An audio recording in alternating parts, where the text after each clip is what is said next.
And welcome to Conservatives Talk. And there's a lot to unpack this week. Yeah, just a little bit. Starting with Soros wastes $3.5 million in Georgia. The Biden administration finally realizes the border's not secure. And then the Democrats try to blame crime sprees on Republicans. And Biden also threatens the Saudis, just like he did U.S.-owned gas stations and oil refineries. And if you live in Georgia, you already know this, but Buck's going to tell us about Warnock being a fake reverend. You're right. This is a lot to unpack. Yep.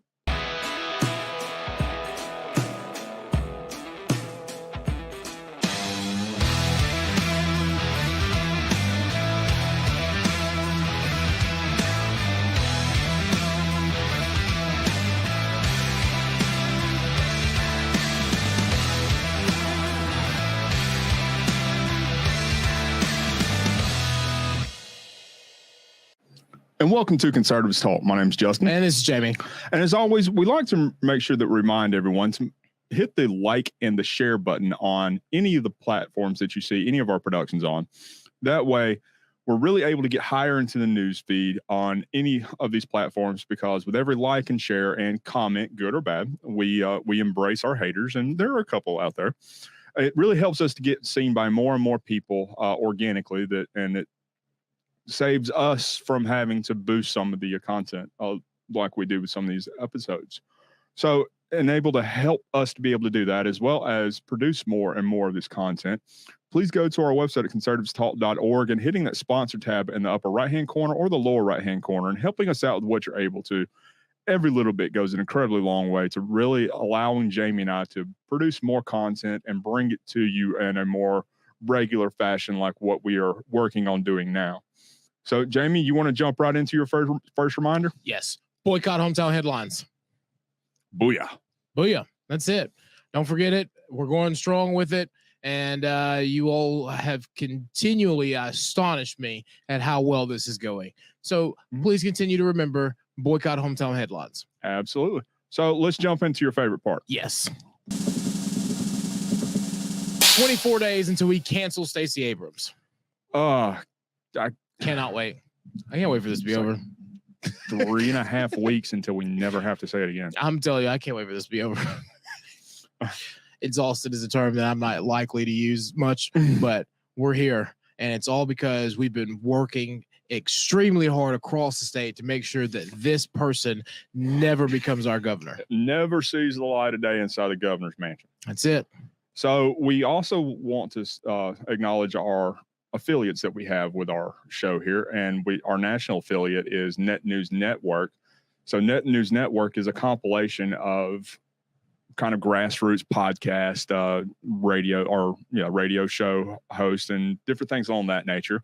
You can find a lot of these productions that are kind of like ours, not to our standard, but they're okay. Yeah, they're good. They're affiliates are getting there. They're learning. We're setting the bar high. They're learning, but it's netnewsnetwork.net, and you can find them there and many other shows like ours. We also want to say a quick thank you to Veterans for America First. So Veterans for America First is a national political grassroots organization that is geared towards only promoting the America First agenda and ideology.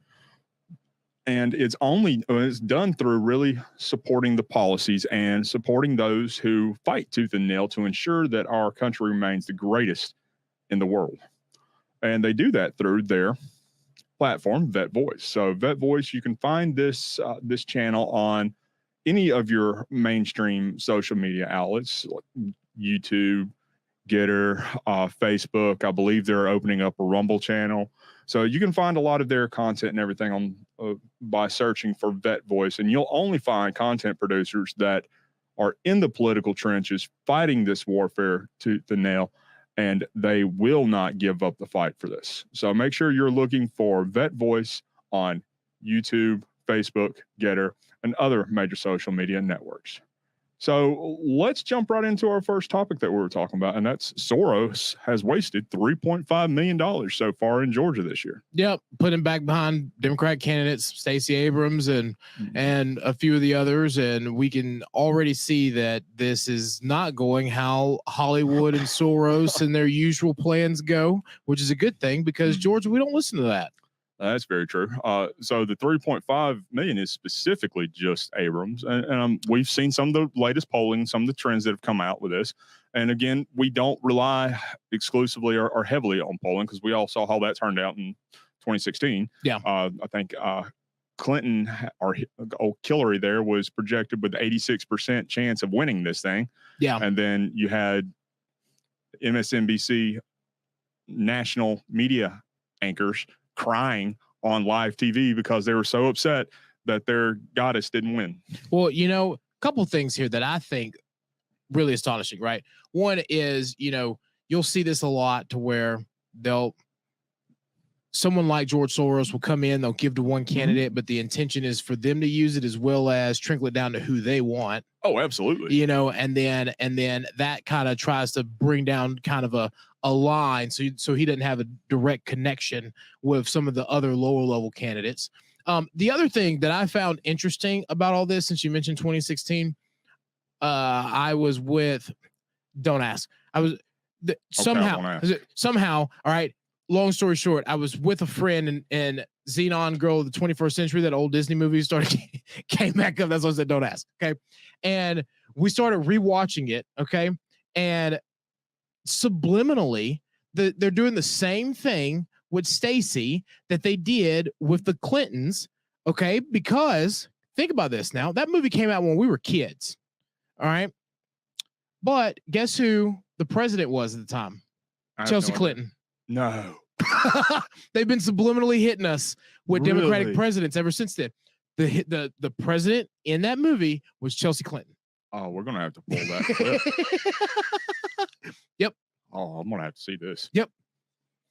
That's good old Disney. So they had subliminally implanted in our head that by 2049, Chelsea Clinton would be president. And that would have been 3 family members who were presidents in the United States. Oh man. Subliminally trying to hit us with it. That goes back to Stacey Abrams being president of Earth, right? Because then that goes back to their whole mantra: globalization, president of Earth, start with the governorship of Georgia. That's why we have to stop it. Does Disney own Star Trek? No, they own Star Wars. I wonder. That's interesting. I don't think they own Star Trek. I always think about Mickey Mouse running around going, do I own that yet? That's a South Park reference for those of you who don't know how many times we reference South Park. That's the greatest show on the face of the planet. It's crude. It's got some funny parts in it, but it is so. It shows us how. Yes, it's so radical. Yeah, how radical all of us are. Yeah, right, left, in between. Well, I don't know about on the right, but maybe your perspective. For me, you're radical. All of us. But yeah, so some of this is really interesting to really dig into in regard to what Soros has done here in Georgia, just from a financial perspective, and really trying to influence our elections. Yeah. So Soros had donated I believe the figure was $850,000 to what was it? It was the New Georgia Action Fund. There, Stacey Abrams kind of her little slush fund voter registration group. Yeah, which Warnock chaired at the time. Yeah. of this $850,000 donation.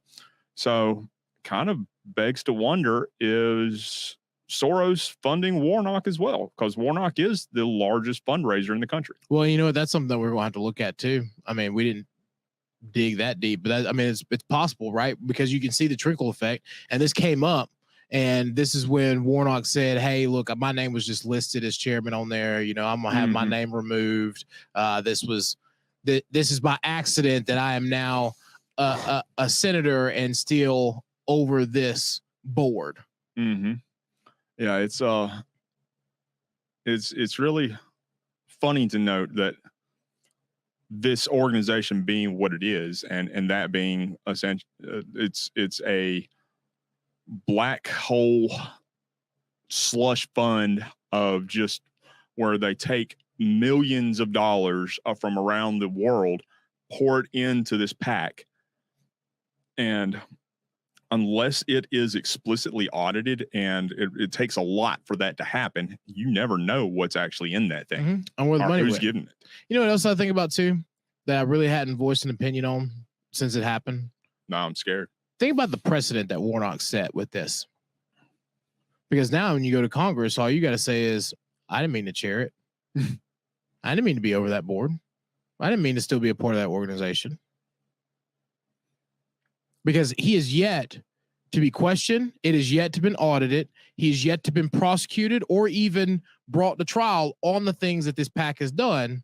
Yet while he was campaigning and elected, he was chairman of it. Of a voter registration organization. Think about that. Mm-hmm.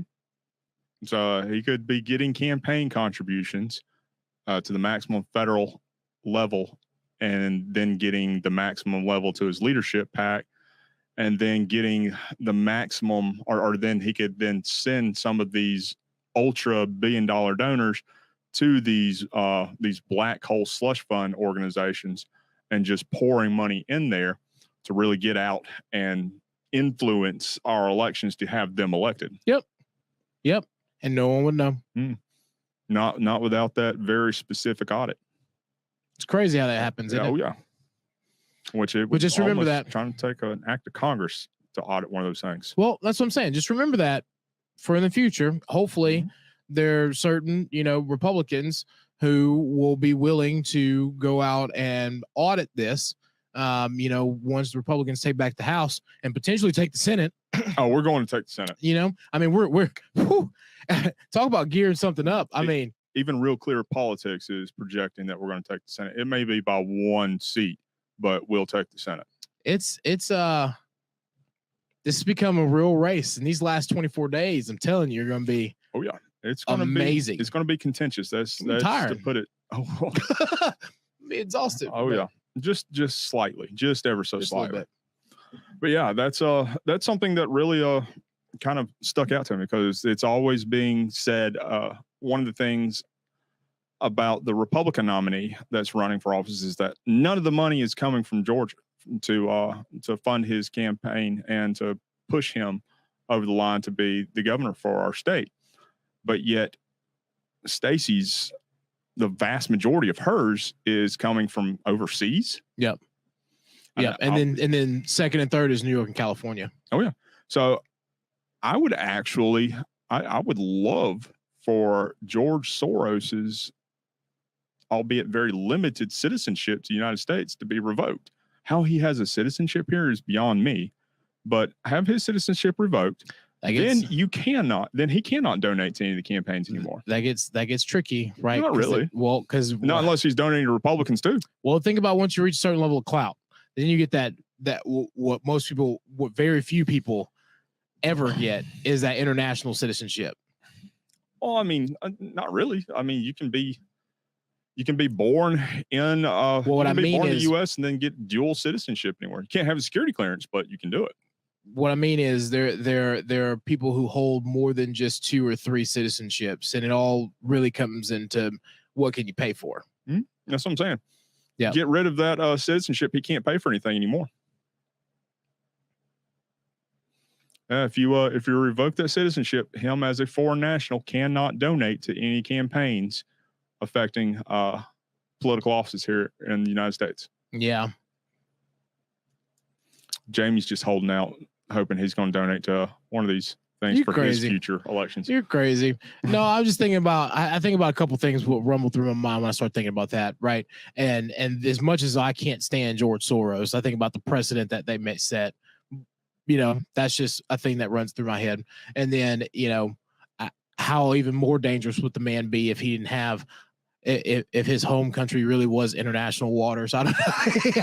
I don't know. I'm just because there's no form of prosecution in the future. Like he's just at sea, which there are people like that. That's the reason why we have cruise missiles, Jamie. There are people like that. They don't have a home country. Their home country is international waters, which is terrifying. But that's a whole nother ballgame. Just remember, the drone sees everything. Yeah. It's the eye in the sky. Yeah. And those cruise missiles, they go awfully fast. Yeah. There's I mean, we can do amazing things with satellites. So I'm not going to touch that one. I'm just saying. Not going to touch that one. CNN thought so too. And then I mean, we just think about if we had been more advanced when the dinosaurs were here, because we just slung a satellite into an asteroid and changed its course. I mean, I could have a velociraptor as a pet right now. Yeah, I don't know about that, but that I mean that's about the same as a pit bull. Yeah, a little bit. Yeah, I've seen Lost World. T-Rex. Oh my God, I'd love to have a T-Rex and ride it to school when I was a kid. Just throw a saddle on its back. Yeah, just dip. Oh, so we are getting way off topic. Yeah, I know. I'm sorry. It's the Yellowstone thing. I'm thinking about Jurassic Stone or something. You know. Oh, man. Anything's possible when you got George Soros throwing money to endless candidates. Well, if he is so interested in influencing American policy and everything along that line, why not throw all the money that he's been giving off to all of these candidates running for these offices into something like cancer research? We may have a cure for cancer by now. Oh yeah, well, it's not the lives he's trying to save; it's the power he's trying to grab. And notice he only throws it behind candidates who don't have a spine. That's very true. You know what I mean? Oh, they've got a spine. It's just a spine that's crooked. Well, I didn't know reptiles had vertebrae. All reptiles have vertebrae. Every single one of them. I didn't know that. Thinking like amphibians have. What's the one that don't have? Well, invertebrates. Yeah. Think about it. A snake is a reptile. That's what I'm saying. And a lizard. They all have spines. They do have spines. They're just flexible. Mm-hmm. They bend, move, slither. Yeah. Miss all these, kind of dodge all the little arrows and things that are shot at them. Mm. It's the reason why they call them snakes, because they get out of the way real fast when something's thrown at them. I know that's why they called them snakes. How does that work? Was snake a verb for swift before then? An adjective? Whatever.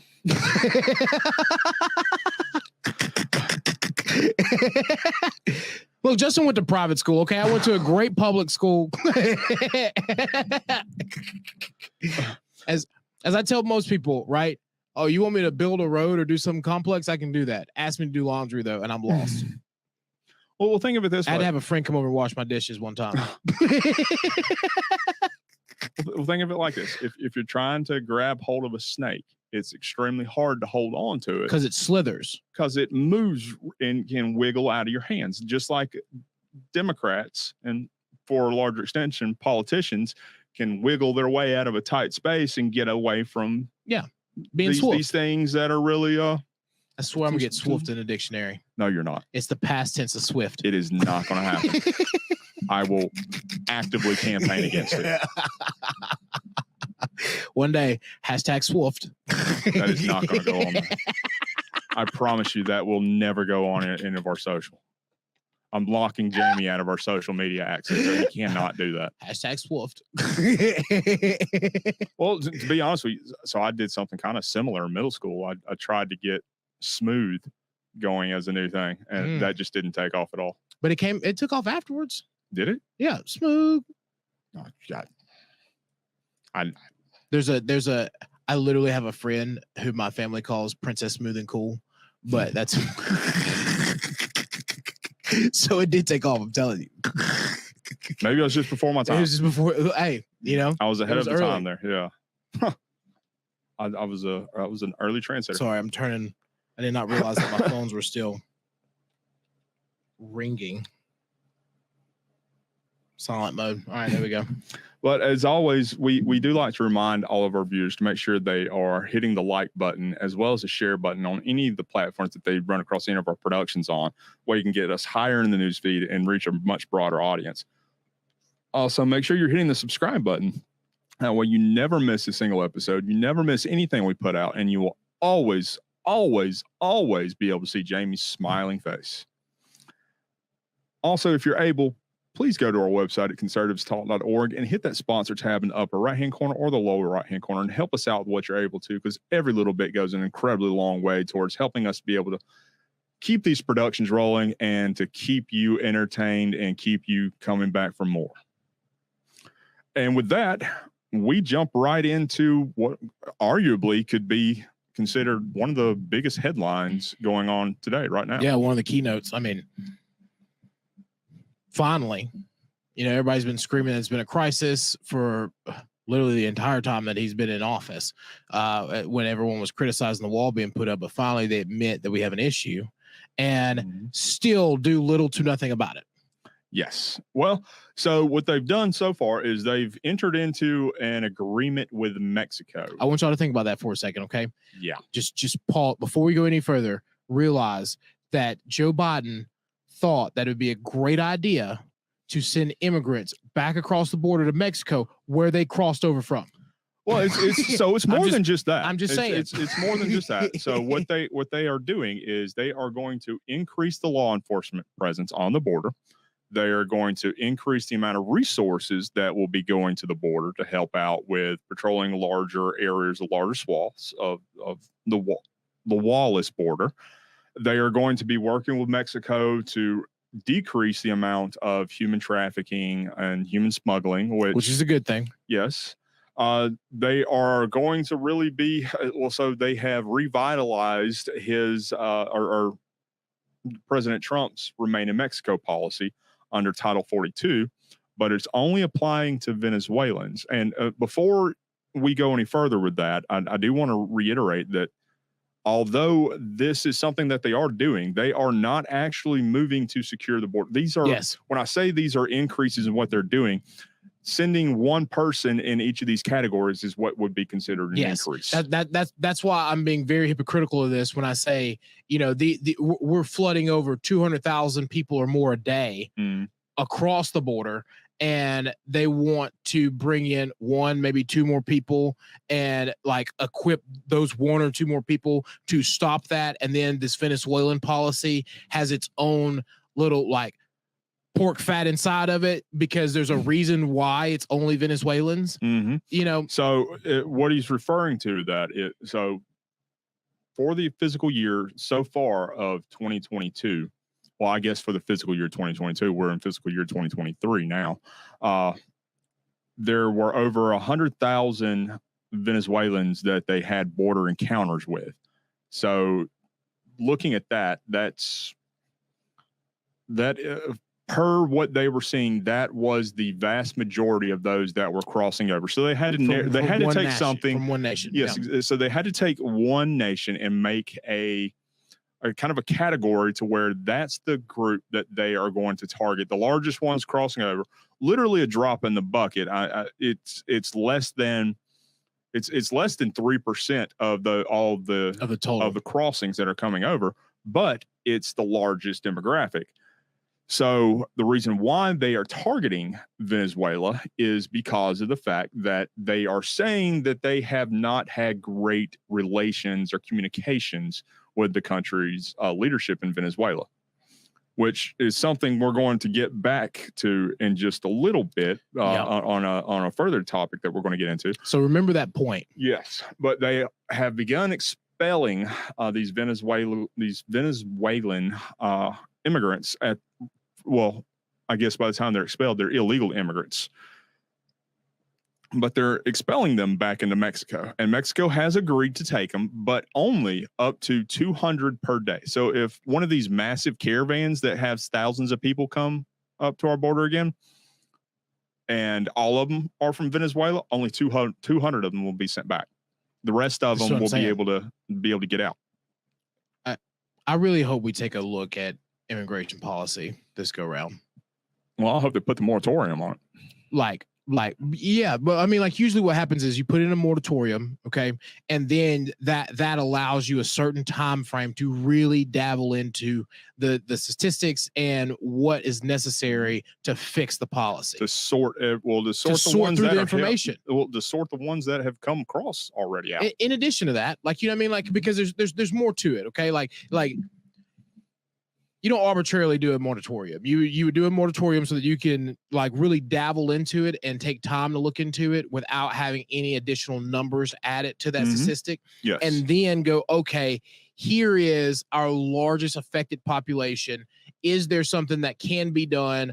Is there something that we can like adapt to? Or it like overall, because we know for a long time that we need to fix our immigration policy. I hope one day personally that we go back to finishing the wall and that we honestly look at the immigration policy as a whole, revamp it, look at what is flawed inside how we recognize immigrants coming in to get visas, student visas, and citizenship. But and amnesty. That's the big one, amnesty. Yeah, because there's certain things that are affected that shouldn't be. Like honestly, a kid coming over, like I don't blame the kid, I blame the parent. Okay, because that kid probably has no idea and probably didn't know till they tried to go get a driver's license. Right? That's not the kid's fault. That's the parent's fault. That's a discussion that we need to have with the parents on how we fix that. And so there are things like that, situations like that I think we as a country really need to look at, but we gotta have a hard line stop, a moratorium in the wall, the only way to do it. So they've added provisions within this agreement with Mexico to allow for 24,000 of these Venezuelan migrants, because they're no longer in the United States at this time, to be able to apply for almost kind of parolee visas. They have to have a U.S. sponsor here that will swear to helping them financially. They have to have all of their vaccinations up to record. There are several other categories they have to meet, but it's the 200 thing is where I get stuck at because of the fact what happens to the remaining of the other one of these illegal immigrants that are in the United States that come from this country that we're not allowing these immigrants from, and where are they staying? Are they waiting till the next day to after that 200 quotas filled and then just kind of sparsing them out over the time period? That was not really well. And to somewhat play devil's advocate, right? Not necessarily on the situation at hand to handle them, but people are going to sit here and they're going to be like, but they're going to Mexico versus Venezuela. People don't realize that the current state of Venezuela, Mexico is a safer country. And we have, we look at that a little bit differently living in America, but Venezuela is a wretched place right now.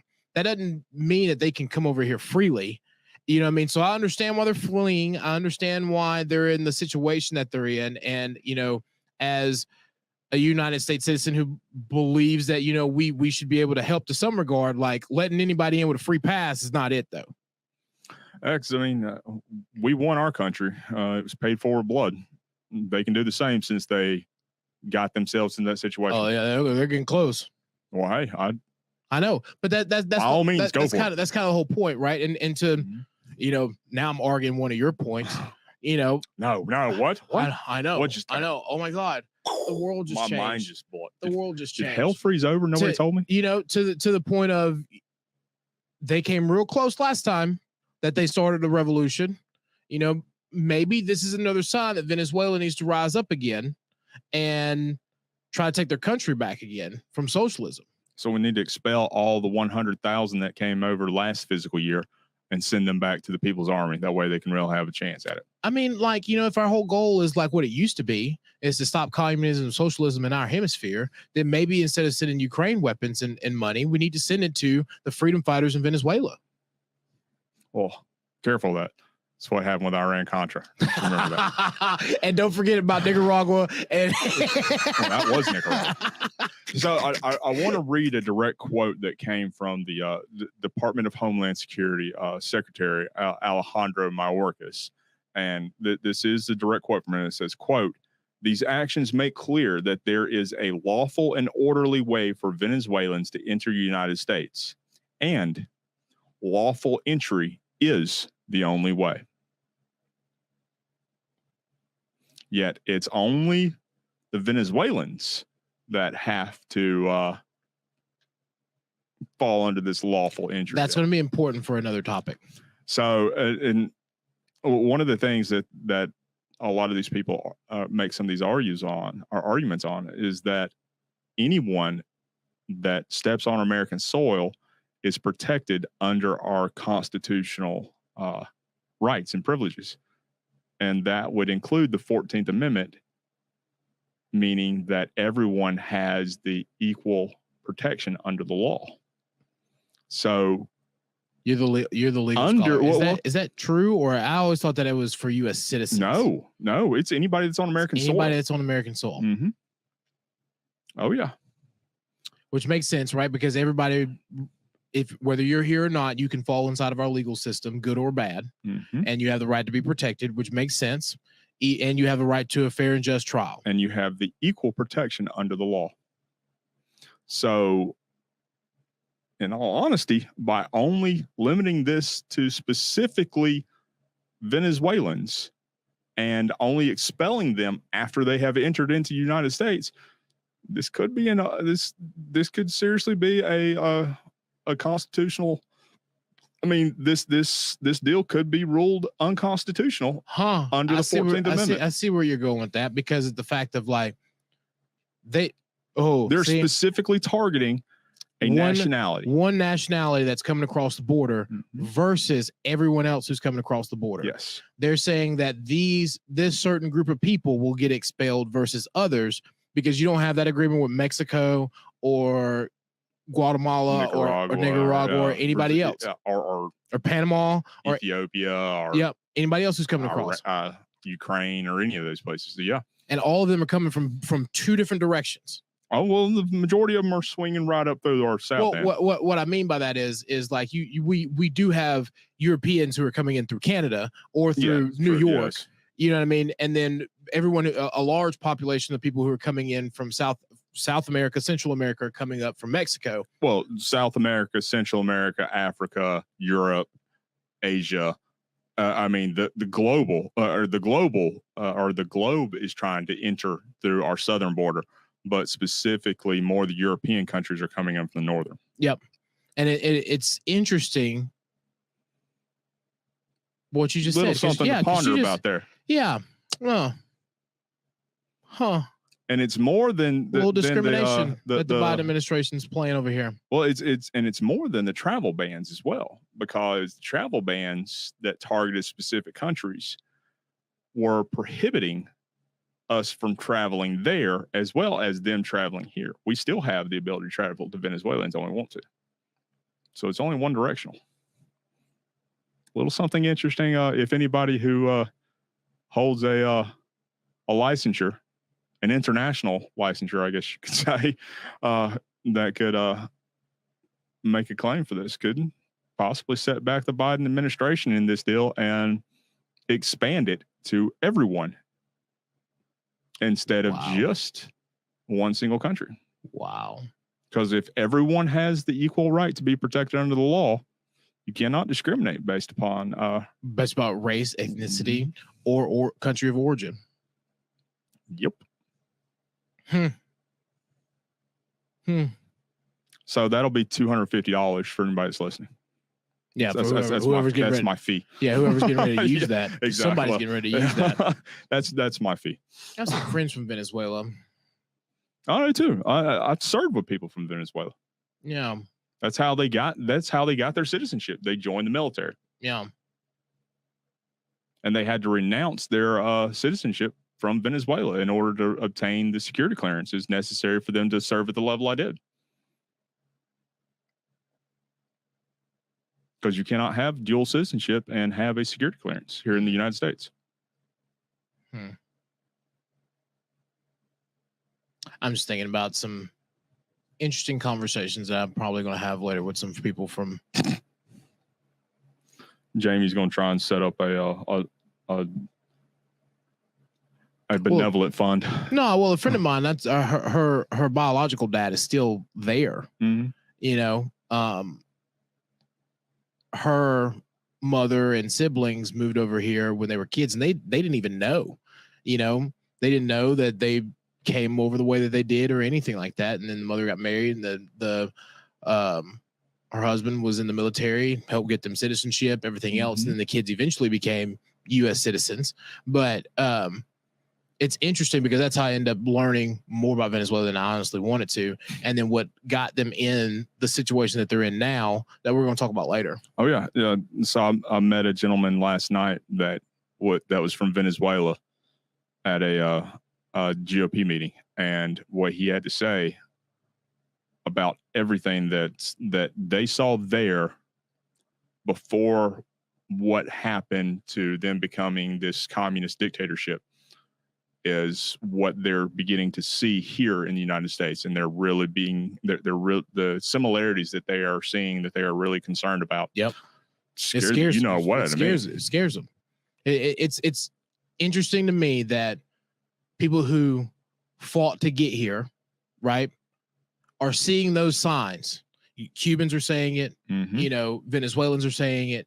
Other people from hostile Slavic nations are saying it, but it's like the Democrats and their people can't seem to get it. Well, they think they know better and they can do better. They can do better. They honestly think they can change the core of socialism. Like a friend of ours' mom tried to tell me that, and she was like, "Oh, well, they just did it wrong. They did it wrong. They invented it, woman. Like, they did it wrong, but they invented it. I don't understand what you're trying to say here. You think that you can improve on socialism, and we can improve on socialism by instilling it in America? That's the most asinine thing I've ever heard in my entire life. I mean, what was it? Karl Marx was in the late 1800s. Mm-hmm. It's been roughly 170 years since his manifesto came out. Mm-hmm.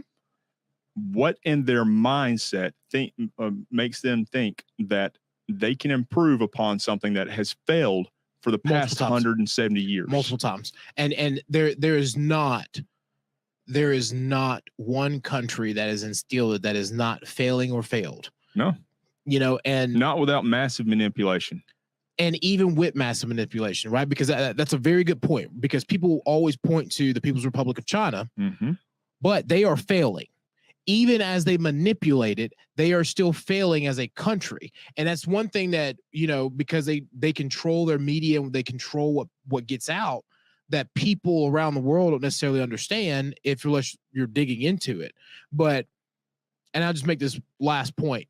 China has gotten so, their currency has been devalued so much that they have millions of people who are supposed to be in new homes and new condos that couldn't get built because they couldn't release new funds to finish the construction. And these people were paying mortgages on it. And millions of people just decided, we're not going to pay anything anymore. We're just not going to pay. Imagine if 3 million people in the new home market right now in the United States just said, we're not paying anymore. That's what's going on in China. Well, typically in the United States, developers will build the homes first and then you buy them. Well, so they'll build it, right? But you may be under contract and you'll be in a construction loan, you know what I mean? But you don't start paying on that new mortgage until after the home is built and you're ready to move in. These people were paying for it now. Beforehand, paying now, which was supposed to be funneling to go finish the construction. And then all of a sudden, they're just like, oh, we're not done. We don't know when we're going to be done. We're waiting on the bank to release more money. The bank wouldn't release more money for them. They wouldn't drop the interest rates on these loans. And then these people are like, well, we're just not going to pay anymore. And like now China is on the brink of another recession, but no one's talking about it. Kind of like the Biden administration without a recession. Yep. That's why they want to, because the moment that we admit it is the moment that we admit we're in another global recession. Well, the rest of the globe is admitting. Well, even Biden admitted that we're in the middle of a global recession. Well, the Biden administration won't admit it. Biden admitted it, but his administration didn't. He slipped. Yes, he did. And if you weren't paying attention to the new I guess the new economic growth rate had dropped 0.4% again. And he addressed that today. And he said, look, the whole world is in the middle of an economic downturn, but we're in the best situation because of my policy, blah, blah, blah, and all that crap. What he failed to mention was that we would be in a much better situation had he not implemented on the policies that he's really pushed through. I say this every time, okay, because it's just the way that our current the way that the world is set up from a financial standpoint. 9 to 12 months after Europe goes into a recession, what happens in the US? We're in month 8 of Europe's start of their recession. I guess ours would have technically began last month, or the start of it, yeah, which is around the time that we really started feeling the pressure. Oh well, right? I mean, here's you know, I got you saying, yeah. Because you start thinking about February, March is when Europe announced that, hey, we are showing signs we're in a recession. And that's when the European Union pretty much classified themselves as being in a recession for the euro, for the Eurozone. Now, 8-9 months later, we're really in that crux and we're like, okay, well, are we or are we not? When everyone who is an everyday person feels it, they won't admit it because higher up people, right, won't admit it because they haven't felt it yet. And they feel that your average citizen would have cut their expenses and started saving. This was literally a quote from someone on Bloomberg. Cut their average expenses and start saving if they actually felt that they were starting to feel it in their pocket, which no one does that. Especially not when the wages are not matching the rate of inflation. You're not able to save. Yeah, which is almost impossible. You know what I mean? When your average, cost of living increase is going to be between 3 to 5%, but yet the policies implemented by the Biden administration have increased inflation to 8 to 12%. 13% when you start talking about food. Like 44 for some categories of it. Yeah, like what? There's no way you can keep up. No, not at all. But on a more enlightened note, we like to remind all of our viewers to make sure they're hitting the like button and the share button on any of the platforms that they run run across any of our productions. Make sure you're also hitting the subscribe button. That way you'll never miss a single episode of anything we produce or put out. And you'll always be able to see Jamie's wonderfully smiling face and his ever-changing t-shirts. Also, make sure you're going to our website at conservativestalk.org and hitting that sponsor tab and helping us out with what you're able to, because every little bit goes a long way into helping make sure that we're able to continue with these productions and bring you more and more content on a wider scale. So let's jump into the next topic there. And this one right here is kind of goes back to a core of a lot of things that we talked about before, and that being that Democrats are nothing more than a bunch of hypocrites. Well, hypocrites, and here's another episode of consultants trying to consult and and spin the truth to try to help their politicians get more votes. Talk about, I mean, this is one heck of a spin. I mean, really. So if you're not aware of what we're talking about with this, and you can see the title heading on there, and that's Democrats say this: the crime sprees are a Republican problem. What they're talking about is something that Gavin Newsom recently said, and that is, and I quote, America's red state murder problem, when you're talking about gun violence and you're talking about things along that nature. But what was neglected to be said about that was, although although the top two, yes, well, no. So although a majority of the red states have a higher murder percentage, what they neglect to say about that specifically is that murder percentage that's in there is almost exclusively in Democrat-run cities. Well, that's what I mean, right? So the top two, the top two cities with the highest murder rate in the country right now are New Orleans, Louisiana, and Jackson, Mississippi. I thought it was St. Louis. No, I'm pretty sure there was a report that said St. Louis is actually the most dangerous city to it might have changed. New Orleans was it a couple weeks ago. last time I looked at the report, and Jackson was right behind it. Okay. Now it's key. It's key in this because of the fact that both of those cities, and I'm pretty sure St. Louis too, It is. are all ran by Democratic administrations. When you start looking at other places like Atlanta has the highest murder rate in the state of Georgia, Democrat ran. One of the highest in the country, actually. And that is a growing trend, which is why I say look at Consulting Consult, because they want to point at red states. And you're right, they're red states with blue cities. And those large blue cities are the ones who have laxed their resources for police, told police that they should not interfere in anything that's a chase. These lead to, higher crime activities and essentially a larger murder rate. So let's go ahead and call it what it is. The defund the police movement. That's what caused this. And the Democrats have really tried to get as far away from that as they possibly can. That's the dumbest thing they ever did. I don't know who consulted on that. That was stupid. That was well.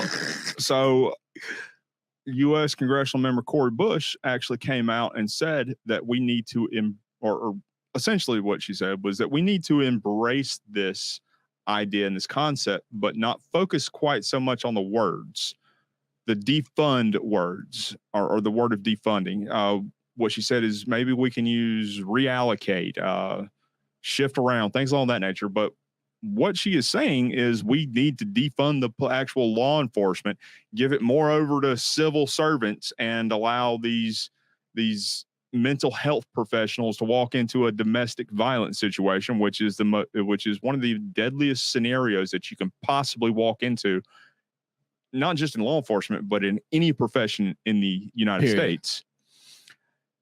So she has wholeheartedly embraced this, and it's funny to mention that it's St. Louis is part of her district. She was the one that led the march against the McCloskeys down there. And illegally went onto their property, busted down a private gate. A wrought iron gate there. Busted down a private gate and led a mob into their house, of which the mob began threatening their lives and their property. And they defended themselves as they rightly should have. They were charged, but they were found not guilty. So as they should have been. Exactly. Well, no, they shouldn't have been charged in all honesty, but that was because of a very Democrat leaning DA there in St. Louis. Yep. I get what you're saying now, but yes, I mean, anybody can catch a charge, but you got a ham sandwich. We've said that multiple times on here. But yeah, they are really leaning into all of this, and it's the same one that said that they feared for their life in the Capitol when they accosted another member of Congress. I just think it's interesting how they think it's okay and people are that dumb. Okay. Because like you can't change the word and expect someone to go, oh, well, it's okay now. Defund and reallocate are the same thing. Hey, words matter. Sticks and stones may break my bones, but words will never hurt me. Right. A nursery rhyme to live by. I wish some of these liberals would get a hold of that. I mean, there's a lot of people on the internet who need to learn that too. And truer words never been said. Oh man. But yeah, so they're really they're really backing this whole deal. And we're seeing a massive spike and a massive rise in officer deaths and fatalities. We just had 2 of them this week in Philadelphia, another Democrat-led city. So that was on Wednesday. There was another one. There were another 2 that were murdered. Excuse me. The 3 in Philadelphia were not killed. They were wounded when they tried to serve a search warrant on a murder suspect. 2 of them in Connecticut with a state police office were killed when they were trying to arrest someone as well. So we're seeing this real spike. You see it across the country, in all honesty. But when you really are looking at it, the spikes are only coming out of these Democrat-led cities. Yep. They're not red states with these problems. It's not a red state problem. It is a Democrat city problem, and it's their fault. It goes back to policy. Exactly. It goes back to policy. Well, this is what happens when you try to take a large net of BS policies. See, I didn't cuss this time, Mom. And try to blanket it across because you don't know the demographics, you don't know what's going on, and then you have someone Newsom who just comes out and says, look at these Democrat cities, look at these red states, not even realizing that it's the policies that he's trying to instill across California and across their whole party that are really causing all of this. Oh, well, he knows full and well that it's his fault. He is. I mean, I'll be honest. Nancy Pelosi is an incredibly intelligent woman. That's how she's able to rise to where she is. And that's her nephew. I mean, it's genetics in that sense. They are master manipulators. Here's the thing. Intelligence and the combination of wealth and privilege are two totally different things, because some of these people couldn't find like their closet if it was in front of them, but they have the wealth and the privilege in order to have access to certain things. And that in itself is what I think a large problem with some of these people, especially in Democratic, like Biden administration and their leadership. That's why they don't get what's going on with everyday citizens. It's because they went to these elite schools and these things of that nature that have excluded them from the rest of the world. And their way of thinking does not line up with 95% of Americans. So what you're saying there is that private school kids are bad. No, it's not what I'm saying at all. That's just what I heard. It's not what I'm saying at all. That's not what I'm saying at all. I got you, Jamie. I got you. What I'm saying is, I got your number. Because trust me, my kids go to private school. They're not going to get education like me. I'm kidding. No, kind of. Not even slightly.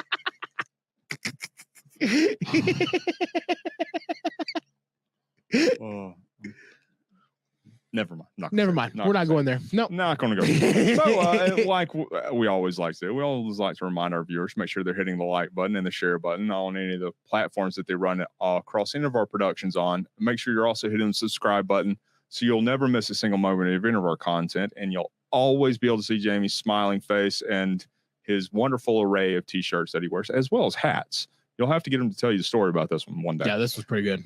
Make sure you're also hitting that conservativestalk.org or going to our website and hitting that tab, that sponsor tab in the upper right-hand corner or the lower right-hand corner, and helping us out with what you're able to, because every little bit goes a long way to ensuring our continued ability to make all these productions and really get this out and spread it further and wider than what we currently have it with. So with that in mind, let's jump into something that ties into kind of a lot of what we're saying here with the economic issues and the Venezuelan issue in all aspects of it. So what we're talking about here is the Biden administration had requested that OPEC, not requested, they came on bended knee to OPEC Plus and pleaded on it was awful, prostrated themselves out and asked them to please hold off on the impending depletion of the oil productions that they're going to be coming up with here before the end of this month, which, by the way, we're going to feel, and it's going to affect every bit of every aspect of our lives. So what I think it's important is 93% of the world's oil is controlled by something like 13 countries. And they all are inside of what we call the OPEC Plus. Well, 93% now. Yes. 93% now of what the world production is. Because we did have a good portion, but because the Biden administration is there, we no longer have that chunk. Because I think before then it was down to 87%, and then we took a little bit of other market share. But anyway, so OPEC controls what we're talking about with the price.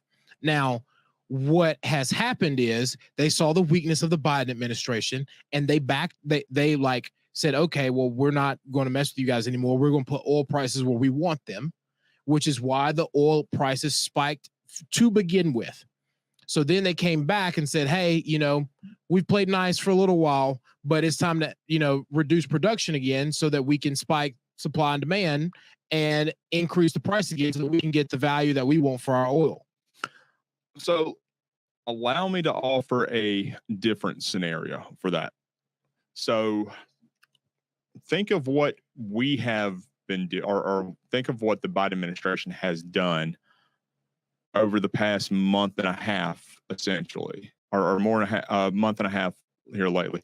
We have been releasing 1 million barrels from our strategic oil supply. That's half of what they are asking for the production to be, or what the production rate is going to be dropping down to. So for the past month and a half, because of the Biden administration, they have been cutting into OPEC's cost and their profits. We've been flooding the market. Yes. And a lot of that oil has been going to China, which buys regularly from OPEC. Yeah. So because of the Biden administration, we're cutting into their profitability on that. So this is almost kind of a retaliatory response to Biden pushing this. But it's also notable in saying that the timing on this is very, very key as well, because they're going to be cutting this production just shy of the midterm election. So this swing up in cost for our gas that we're going to have to pay, as well as pay for everything else in our everyday life, is going to be felt right before the midterm election. Well, see, not only that, so there's 2 points I want to add to that, okay? Because you can never forget about the money. All right. And when you look at the rest of the world, 1000%, even more than us Republicans do, disagree with the policies, the social policies that the left and the Biden administration are trying to pass. Like, it goes against the core of who they are in most of these OPEC Middle Eastern countries. They will not hear it. No. I mean, we talked about it a couple of shows ago. They killed a woman for having her hair out in public, but yet we want to not define a woman, but we want to tell men that they can be pregnant and everything else. They're not hearing it. Okay. The other part of this too is we're cutting, like you said, in their profits to China, but all this is going on at the same time that Ukraine's trying to be fast tracked through NATO, and 11% of the OPEC oil is owned by Russia. If Russia ups production and has a good large chunk of the of the market share and says, "Hey, we'll cut prices if Ukraine doesn't make it into NATO," now we're in a whole different ballgame. Yeah, because the whole world's watching us change socially. They're watching us interject billions of dollars into a foreign country that one of their board members is fighting. And then they see us depleting our reserves to drop their profits and giving it to a non-member who's increasing their production. We really literally cut their profits in half because China is their largest purchaser. Oh yeah. It's a perfect storm against us right now. Well, and to throw even more into that, I guess you would say the enforcer for OPEC Plus, being Saudi Arabia, or the Kingdom of Saudi, is they have this group or this organization within their borders that, under the Trump administration, had been deemed terrorist. And the Saudis love that, because then all the funding that they had was frozen. They weren't able to get anything. And because of the militant nature of this organization, they were a lot safer. The Biden administration came in and removed that classification. So now the Saudis are being attacked by this militant organization that had all of their assets unfrozen. Imagine, this is the best joke I heard. Imagine being Joe Biden, fly all the way over there to Saudi Arabia to fist bump the king to be denied. He didn't shake his hand. He did not shake his hand, which is a almost spit in the face in their culture. Can you imagine going to fist bump? Just go, oh. Yeah. Yeah, that's basically what he did. He fist bumped him in front of the camera, walked in there, and he says, "You're not getting what you want," and then walked back out, and then went to the vote, and then decrease oil production. Unanimous vote, too. Unanimous vote. Kind of tells you a little bit. Yeah. That right there. again, I can't get over the fact of like how far left and how backwards and how disunderstanding of geopolitical, international relations, everything that we have become. Mm-hmm. So so there's another aspect of this that really ties into a lot of it. So because of OPEC Plus wanting to cut back these 2 million barrels of production a day, the Biden administration, or when they announced that on October 5th, the Biden administration went to them and begged and pleaded for them to extend this cutback until after the midterm elections. Political game. They are now saying that because of this decision, we will be more or less harming them financially, harming them in a way that so we would not be giving them the arms that they would need to defend themselves or selling them these arms. We would be withholding military aid for a political reason. What does that remind you of? Kind of sounds like Ukraine. The Ukraine call Zelensky with President Trump that he was impeached over for the first time. Little quid pro quo. The leading Democrat on the National or the Foreign Intelligence Committee actually said we need to withhold military aid until they decide to increase production. Quid pro Joe at it again. I mean, he just can't get away from it. But yet, President Trump had to be impeached, and they tried to have him convicted over it. And we get screamed at for even saying impeach Biden. Oh, I'd say a lot. I mean, impeach Biden. Impeach Biden. Because, I mean, like, once again, we can point to something that he is clearly breaking the law on, that they brought charges against President under Trump their own standards, breaking the law. Yeah. I mean, this is geopolitics. This is it. 101. I mean, that's what you do. That's how you gain influence. That's it. That's how you assert yourself as the world dominance there. That's it. That's geopolitics. But under the standards of the Democrats, this is quid pro quo and is an impeachable offense. Yep. But it doesn't matter because it wasn't President Trump. Mm-hmm. That's all they think about. Well, their witch hunt failed. They didn't have anything. So they had to do something else because they wasted hundreds of millions of taxpayer dollars with their little witch hunt that they had with the Russian hoax.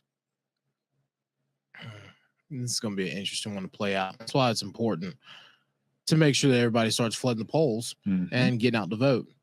So as a quick reminder with that, and we're actually going to have to do something about that here in the law as well.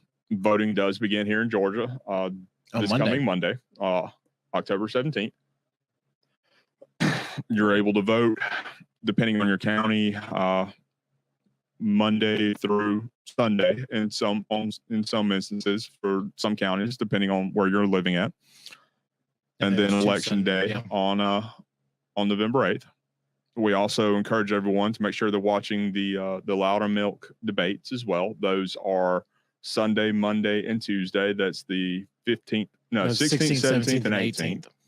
So make sure you're paying attention to those. And if you haven't made up your mind already, or if you're thinking about voting a Democrat and you've lost your mind, make sure you watch those and come back to some sense. And hear what these people don't listen to listen to what they stand for, because that's one thing that people get confused about, because I cannot get this through enough. 96% of the time, Raphael Warnock voted with these Joe Biden policies. And as a preacher's kid, nothing irks me more than someone to stand up there as a reverend and then try to tell us they don't know what a woman is. He also voted for getting ahead of yourself. I'm sorry. I know. Jamie has a condition to where he travels forward in time. I forget the script. We're going to have to edit that out because there's no script. We have talking points, but no script. Well, it's not a script. Anyway, we always encourage all of our viewers to make sure they are hitting the like button and the share button on any of the platforms that they run across any of our content on. It helps us to get higher into the newsfeed organically and to really spread our message a lot wider and further. Make sure you're also subscribing to any of our platforms That way you'll always stay up to date with any of the content that we produce and put out, and you'll never miss a single moment of Jamie's smiling face and that infectious laughter.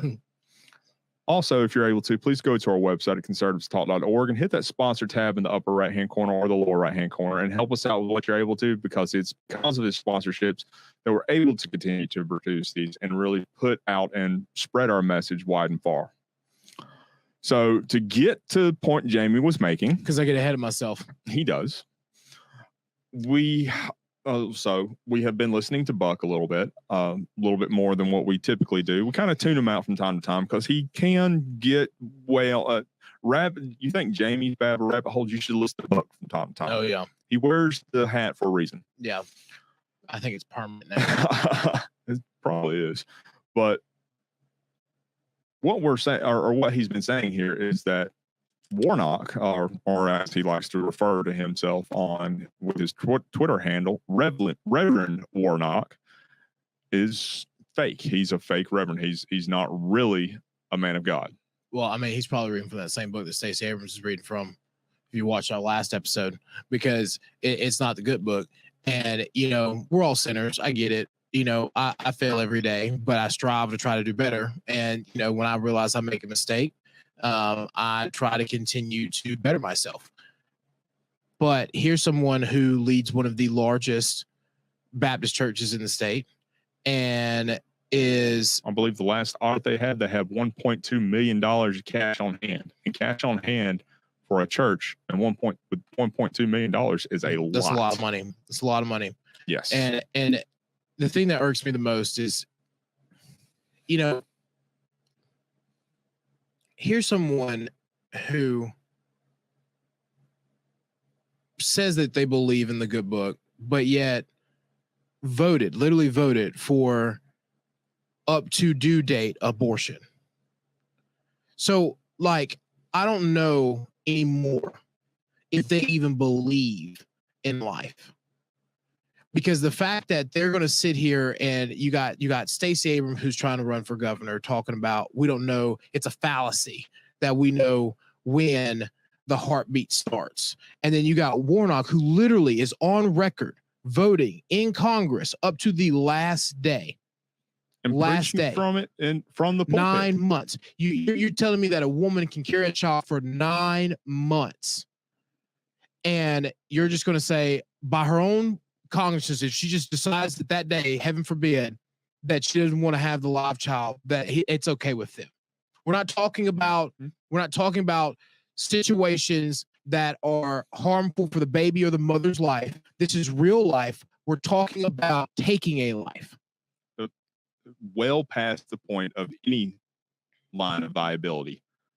Yeah. And this coming from us who believe life begins at conception. But the fact that this child could be taken from this mother's womb and has a 100% chance of living, yet kill it right there before they are born, and in some cases even after that child is born, just ending it, snuffing out the life right there. Yep. 96% of the time, Warnock is voted along Democratic lines. 96% of the time, which also tells me that 4% he either wasn't there, or that's exactly what it was. You know what I mean? Or it was something even more heinous than that. Because I always try to believe that at least some people may still have some form of a conscience. Nope, he just wasn't there. Like that's disgusting. You can say whatever you want to the Republican candidate, but you know what?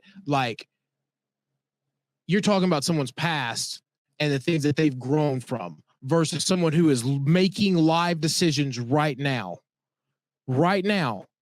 that are changing and killing lives. Mm-hmm. So another part of that, and what led good old Buck in his pursuit down multiple rabbit holes, being that Warnock, in reading one of the reports that was just issued here recently, Warnock's church, where he is noted as being the head pastor, still receives a salary from them, still receives a housing stipend from them, everything. So he's still being paid as if he was the preacher there every single Sunday. His church is evicting people from a lower income housing facility over $29 up to $179.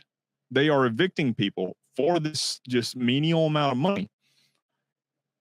And they're doing so through, even though Warnock was a major proponent of the eviction moratorium. He was the one that was sitting on the Capitol steps begging for this eviction moratorium, the unconstitutional eviction moratorium, to be extended to where people cannot be evicted from their homes for not paying rent. But yet his church that he's the head pastor of is still evicting people from their homes over menial, trivial numbers. My mind goes two ways with that statement. Think about it. First one is the precedent he set. I ain't there. I don't know. I may be chairman. I may be lead pastor. I may be CEO. I may be whatever, but I don't run the day to day. So, it gets a little bit more than that. So his church group owns a 99% share of this housing facility. The 1% share is owned by another organization, and it's the other organization that is bringing the lawsuits to have these people evicted. It's kind of pushing the blame and the responsibility towards a 1% shareholder. So the lawsuit is brought by a 1% shareholder because they don't want the public to know that the 99% who could crush the vote, who could remove the lawsuit at any point. Yep. Because technically the 1% shouldn't even have a vote in this. Shouldn't even have a say so. Nope. Shouldn't even have the ability to bring up a lawsuit. No. Nope. You have to have consent from the majority in order to file something like that. Yep. See? Hey. And the residents of this this housing facility had no idea whatsoever that the majority owner was the Ebenezer Baptist Church. They thought it was the Columbia organization. So Columbia. Yeah, it's the 1% shareholder. It's a name of the organization. I don't remember the entire name of it. You just triggered something for me. Yeah. I know who it is now. Yeah. I know Columbia did. So we'll have to be cautious about this in the future. But Columbia does a lot of Section 8 apartments. They do this largely across the state. They're known for this. Spending, $25 million worth of HUD money for remodels. Yeah, they are spending thousands or tens of thousands of dollars in legal fees to evict people. I believe it was $4,700 worth of combined late fees for all the tenants that were there. See, I think it was $4,900 or between 47 and 49, right? But here, the real crazy thing is he could pay that in what we as taxpayers pay him in his just his Senate salary. Put it this way, he could pay that within what his housing allowance is from the church that he doesn't preach at anymore. Pays him. And still be okay. Mm-hmm. He gets $7,400 a month for a housing allowance. That's enough to cover any DC residence. This is really disgusting. His ex-wife said it best. Man, he's a good actor. Mm-hmm. He's a good actor. And speaking of which, he's kind of jumped off and talking about Walker or talking about Herschel and saying that, I hate what's going on with him and his family. But yet another thing that he was brought to court over was the fact that he was not paying for his own child support after running over his wife's foot in a fit of rage. Let me tell you something. That was my second thought. You remember the old saying, "A hurt dog will holler"? Oh, yeah. Because here's the thing. I don't know anyone with a clean conscience who's going to spend that many millions of dollars to run negative ads against somebody if they ain't doing the same thing themselves. Mm-hmm. And that's it. Like he spent something like $30 million in attack ads against Herschel. 43 as of a month and a half ago. 43 million. I didn't want to say 40 million plus because that just sounds outrageous. But like it is outrageous. Like think about that. Seriously, think about that. Mm-hmm. $40 million just in ads. And Why?